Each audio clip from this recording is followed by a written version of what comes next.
I really appreciate that. Now, starting off, what I'm going to do is review kind of the trends that we discussed last time. So when we ran this previously, it was 2017. And there were 5 trends that we discussed kind of at length. The first one was tailored learning. So that was effectively individualized learning for a single person. And how do you provide that with an online platform? Reflective practice, where Stan went through some of the video analysis techniques that we used in reflective practice rather than assessment. And mobile-first design, which, as it says, designing for use in a mobile environment. Integration, which you are all very familiar with. And blended learning, which is kind of using a variety of different tools or techniques to convey knowledge to a person. Now, a trend is a trend for a reason, so a lot of these are still pretty accurate for today's standards, especially integration. So there's been a pretty sharp increase in the amount of requests for integration, speccing for integration, different companies wanting to plug into different aspects of the site. So that's something that's gotten a lot stronger. Mobile-first design has stuck around for sure, and I will stick with the same cautionary standpoint that I have there. If you want mobile-first learning and you want to use a smartphone, you need to have content that you've designed to work on a phone. You got to be really careful about how you approach it. I could go into more detail on that if you want to know, but it'll be just, it's good, but you want to make sure that you're considerate of how you put your content together. So Lauren, yes. We all send out the PowerPoint as well, so yes. Send that out, and also a list of all the attendees, as long as you're happy with that, just so you've got each other's emails if you need to catch up with afterwards. Yeah, so previous trends still relatively accurate, but there's some new ones that have come through in the last wee while that I'd like to touch on today. So the very first one is one called curation. Most of the time when you use the word curation, what do you tend to think of? Pulling the different pieces from across the jumps to my internet. Yeah, that's good. Exactly right. Content together. Exactly right. A lot of people tend to default to thinking about a museum. You're curating a collection of things that all have something in common. You can curate a lot of things, actually. I found when doing research for this. So you can curate a garden. You can also curate a zoo. But what you guys are trying to do is curate knowledge. So you're trying to curate information to get across to your members, your coaches. And a lot of times when people approach e-learning or really developing any kind of learning material, they think, I need to make stuff. What do I need to write? Who do I need to contact to write articles for me? So that's fun. Pretend that says creating things, and pretend that's getting smaller, because you're not actually so worried about creating things. What you need to be looking at is, how do I curate content for my users? So this is a way to kind of take advantage of all of the myriad of resources available on the internet. So the internet's a beautiful thing. A dangerous thing, but a beautiful thing. And I'll go through some of the sites that we use when we're creating content for other clients, just really briefly. So for starters, YouTube, gold standard for videos for the most part. Anybody that uploads anything to YouTube has effectively licensed it for public use. We do have an embedding feature in the modules that we create, so you can just plonk a URL in place, play whatever you want. The way that I tend to use videos like this will be for if you don't have the funding to put together a decent video, but there's a sport organization in a different country that's done a really good job, feel free. It's available for you to use. You can contact them if you want for the original, but if they have it in a public forum, then it's there for you to use. The other thing that is actually really handy for that most people don't really think about is using it as a way to show negative behavior or inappropriate responses to things. So I was a vet nurse by trade before I did this, and one of the examples that I've got is a person trying to recap a needle. And there's a right way to do it and a wrong way to do it. And people put ridiculous things on YouTube, and they put really great videos of them completely doing things the wrong way that are there for you to find and use as a way to illustrate, this is what we don't want you to do. Granted, you want to be a bit kind to whoever's done that particular thing, but it's a really good opportunity and a really great resource bank to use for information like that. Along those lines as well as Vimeo, so same kind of thing. And the URL works for the embedding tool that we have for this as well. So you've got two really good resources here for looking for videos. Great options. Unsplash, you may or may not have heard of. So this is a photo website, and I know that a lot of you have a variety of approaches to gathering media for your content. Some of you are blessed with beautiful marketing departments with millions of photos, and that's really handy. And some of you, it's a little bit more of a struggle. Sometimes it's a struggle to get something that's not directly related to your sport as well. So especially when you talk about coaching, there are sometimes background images that you may want to try and find that you may not have direct access to. Unsplash is really lovely because it's a community of professional photographers who offer their work up for free, and it's licensed for public use. And you can download high quality images to use as you see fit. You can learn more about the kind of the restrictions, which there aren't very many, if you go to the site. But the general rule of thumb is be polite and cite their work somewhere. You don't have to, it's not a requirement, but they do request, if you're feeling benevolent, they would very much appreciate it. And there's beautiful stuff there, beautiful. The photos that were on the previous slide were from Unsplash, so just as a photo there. So they're quite good. TED, have you heard of TED? Oh, I love TED. TED's great. TED is my YouTube. TED is, if you want to go down a rabbit hole of information, I love TED videos. They're amazing. You can find loads and loads of different videos that will be very pertinent, especially when you deal with coaching children. There are a lot of really, really smart people who have done TED videos on how children grow, how their brains work, how do you deal with large groups of people, mentality in sport. There's a vast array of content available there. And again, all available for you to just link away to and use. So curation, use it, take it. And they have beautiful articles as well. So they've done a really lovely job putting some stuff together. If you're creating content for younger audience members, say secondary school children, they actually have a separate channel that they've created specifically for that target audience. So the videos are more illustrated and they're pitched more to that level. So I just encourage you to go and have a look. You never really know what you're going to find there. It's a lovely site. Now Goodreads, who's heard of Goodreads? Great. Oh, you guys are on it. Tech crowd, it's good. Goodreads is great if you're looking for quotes, oddly enough. They have done a great job of curating a bunch of quotes, either about a topic, by a specific author. So if you need that kind of break-in content with a really relevant chunk of information, highly recommend having a hunt through there. Also really, really lovely if you're looking for additional resources to find to read about something that is pertinent to what you're trying to provide content for. I really, really love Goodreads. It's a great site. They've done a lovely job on it. Now Google Fonts is a bit of a different one. So Google Fonts is Google's site for freely accessible fonts. They have hundreds and hundreds of them. We use this often when we need to find a specific font style that we need to use for designing something. Most of you will have access to kind of a marketing kit of some sort that's pertinent to your specific brand requirements, but this is really good if you want to just find a font really quickly that's similar to something that you're already working with.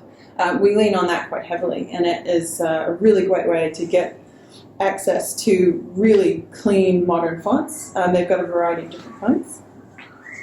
And everyone's favorite, Wikipedia. So Wikipedia is good for referencing. Granted, it is controlled by the public, so keep that in mind. The information could be slightly dodged, but they have heaps of stuff, loads of things available. So this is just a smattering of stuff that we use when it comes to developing content for our clients. And they're all phenomenal sites to use in a manner of different combinations. The other thing that I'll recommend, because I'm a bit old school, is libraries are great too. You can find loads of stuff at a library. It's also a great opportunity if you're canvassing an audience. So if you're pitching content to a university crowd, troll around a university library and just survey people. You can just ask. Doesn't hurt. So curation in general is about using what's available to you and trying to make your workflow more efficient. So there's that great saying, you work smarter, not harder. And this is a great way to do that. So think of this whole sports forum as a great example of curation. I've gone and curated these slides for you, and you've curated yourselves into this room, and we have a really great opportunity here. So yes, that's curation. Any questions about any of that? Good, I did a great job. Awesome. Okay, good. Now the next thing is a collective term called digital reality. Has anyone heard of digital reality? Ah, gotcha. Good. Okay, so digital reality is kind of like it's collective terminology, and there's this lovely company you might have heard of called Deloitte. They've done a phenomenal job researching this, and I have stolen this from an online article that they've written about the prevalence of digital reality, and I'm pretty sure that that's a term that they've coined themselves because I haven't found it from anyone else. But to briefly go through these, so digital reality is a combination of some hot issues at the moment. So virtual reality is an example of, digital environment that replaces a user's real-world environment. So think a video game, something that you're directly in that. Augmented reality is an overlay. And then mixed reality is where you have the overlay effect of augmented reality, but you have the ability to engage with it using some sort of a physical means. And I'll give you examples of these in a second. 360 video you guys will be familiar with because it's on Facebook, it's everywhere. And then immersive is kind of like an immersive experience ultimately. Like it's where you're completely involved in whatever it is that you're doing. So example-wise, we'll briefly leave the presentation. Now, so Google Earth has developed a tool, and this is an example of virtual reality. So you have the ability to do a little bit of engagement to navigate your way around, but everything is done in an environment where you are kind of sucked into this digital world. Really cool tool, I must say. You can explore lots of different areas, and it's, do you know what? Great option if you're trying to like scout competition grounds before you go. You can send people there directly and they can have a look around. Now an example of augmented reality, and thank you to Stan for providing this video. This is at the university, isn't it? Otago Polytech. That's Otago Polytech, that's right. So they have a nursing, I'm going to close that because that video in the background is going to be a bit intense. They have a nursing school there, and they are using, well, do you want to actually introduce this because you know the most about it? Yeah, so that person is not actually sitting there. So that technician there is, if you took his goggles off, would be looking at a chair in the middle of the room, and that's it. But because he's looking through the goggles, he sees that person sitting in the chair, and that person's moving. You can see the head moving down, and they have an injury, and it's his job to work out what happened to him. So if you look, he's got a seatbelt strap across his chest, so he was in a car crash. And we're looking at it through another set of those HoloLenses, so they're Microsoft HoloLens, and that's how we can get the digital, see the person at all, and see the digital printout. So this is an example of augmented reality, so you're seeing the real world with stuff overlaid on top. Mm. So they use this as a way to train their nurses, essentially. It's bloody cool, I love that video. They have a whole lot of different cases, and the person has to try and work out what's wrong with the virtual subject. Yep. So that's your augmented reality. And then an example of mixed reality, if you've heard of Zwift. Anyone? Right, cool, yeah, you got it. So effectively this is a training tool used for runners and cyclists. So you can hook yourself or a bike up to a variety of different pieces of equipment, and then your movement actually changes what you're seeing on screen. So it's kind of all about performance enhancement and how you get better at what you're doing. And a fascinating system. Feel free to look at all those. And there'll be links to all this stuff if you want to investigate them later. But this is a mixed reality example. So, that being said, back to, if I can just get back in from here. Okay, cool. Yeah, that being said, you can probably take a stab at how much those things actually cost to manufacture, quite a bit. They are great for specific cases, and they're really, really great when they're done properly and planned out. So if you have interest in it, we can talk to you a little bit more about it, but it is going to be one of those things where significant amount of resource going into it, not only from a monetary standpoint, but from a personnel standpoint, because you need to plan it out.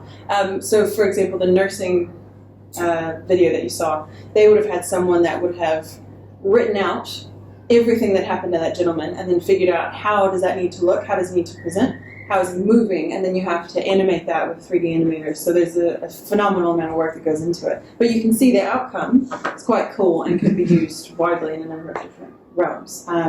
Yeah, I think it's fascinating. So this is a direction that a lot of people are hearing about, but similar to the mobile first thinking, it is something that you need to be considerate when you're approaching it and kind of do your research. Yeah, I see this becoming more and more prevalent. A lot of people are looking for ways to connect. Same kind of issue you guys have now with inability to reach people around the country because of distance. This is trying to bridge that gap even further and try and provide a way to kind of humanely work through some issues as well. Yeah, any questions there? Cool. Now, can you just, having think about the things that you've just seen, let's say pie in the sky, you had millions and millions of dollars to spend. How would you use any of those or all of them with your own programs? Any volunteers? I'm just thinking Yeah. virtual reality would probably be quite interesting with training officials. Mm-hmm. So positioning is quite an important aspect. Being in the right place, you could use that to overlap and show what needs to be done. Absolutely. Would you do the augmented one where you're kind of like on a field and you're trying to figure out where stuff is? I think so. Yeah, that'd be quite cool. Just give me the money now. Anyone else? Yeah, I think you could do it. I've thought of this not directly maybe with coaches, but with players, where you could put them into a scenario where they've got to make decisions, which they do have to do on the field. Yeah. So, but that would probably be quite a significant cost to try and set all of that up. I think, yes. Yeah. But you could, yeah. So I have because I have seen a little bit. I think they've done from a cricket point of view where they've put somebody and they've seen an international bowler running at them and they've tried to assess their mental, sort of their mental situation at the time. So it's whether they're sort of panicking or anything like that. Yeah, absolutely. Yeah, so I suppose I've thought of it in terms of how you could use it for players and maybe help with their decision making in an environment that looks like a realistic environment, which is what's in our sport is a difficult thing to model because the practice environment is nothing like the game environment really. So.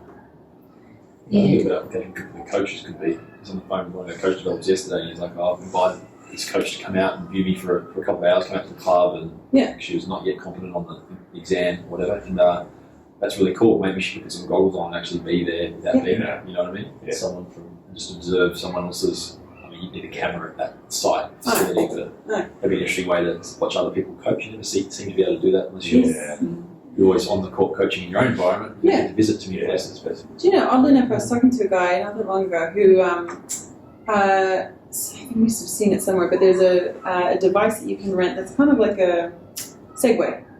And you can sit an iPad on it, and then the person on the other end can drive the Segway around, and then the iPad's got a video associated with it. So in that scenario, you can have you're that person. Yeah, exactly. You can have someone that's kind of like viewing it from the other end. Or in the coaching situation, you could just duct tape the iPad to the front of the coach. To the player, even. Yeah, to the player. Exactly.